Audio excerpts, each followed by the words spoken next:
merupakan salah satu komoditas pangan yang penting di Indonesia. Perannya sangat penting, baik untuk pemenuhan kebutuhan konsumsi harian, mendukung industri makanan dan minuman, serta sebagai sumber penghasilan bagi petani tebu. Meski begitu, ketergantungan pada impor gula masih menjadi tantangan utama di negara ini. Kondisi kegagalan pasar ini menunjukkan bahwa mekanisme pasar tidak mampu mendistribusikan barang dan sumber daya secara efektif, yang berujung pada kelangkaan pasokan gula serta kenaikan harga. Produksi gula dalam negeri terus menurun, sementara permintaan terus meningkat.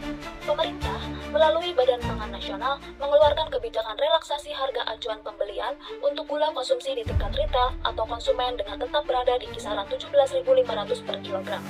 Namun, khusus untuk wilayah Maluku, Maluku Utara, Papua, Papua Barat, serta wilayah 3 tertinggal, terdepan, terpencil, dan perbatasan, harga acuan tersebut mencapai 18.500 per kilogram. Kelangkaan pasokan gula ini terjadi di sejumlah toko retail modern. Berbeda halnya dengan di toko kelontong atau agen sembako di mana stok gula pasir ada, namun harganya meningkat. Ini disebabkan karena para pelaku usaha mengalami kesulitan mendapatkan stok gula dari impor dan harga yang tinggi.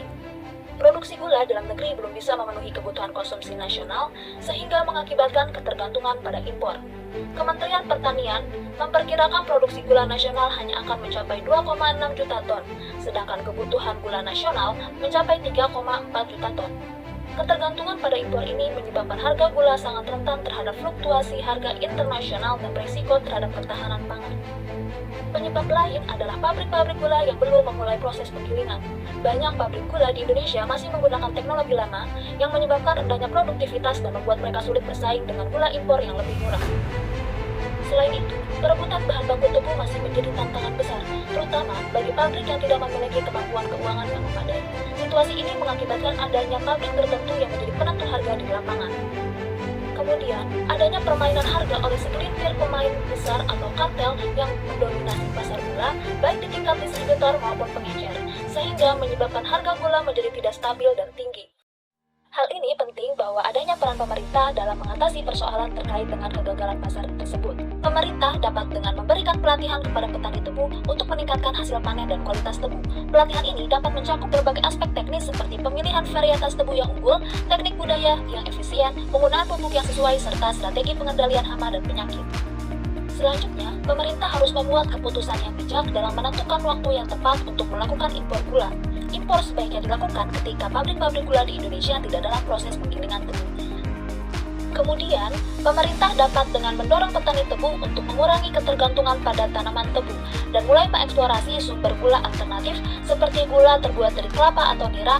Lalu, pemerintah juga dapat memberikan insentif tambahan bagi petani tebu yang mampu mencapai target produksi. Tak hanya itu, pemerintah melalui lembaga pengawas, yaitu Komisi Pengawas Persaingan Usaha, dengan melakukan pemantauan atas kemungkinan adanya praktik kartel atau penimbunan gula yang menyebabkan harga gula naik tidak wajar. Lalu, pemerintah dapat dengan melaksanakan program revitalisasi untuk pabrik gula yang masih menggunakan teknologi yang telah usang. Ini dapat mencakup dengan pemberian subsidi atau pinjaman dengan bunga rendah untuk mendukung modernisasi peralatan dan fasilitas penggilingan tebu.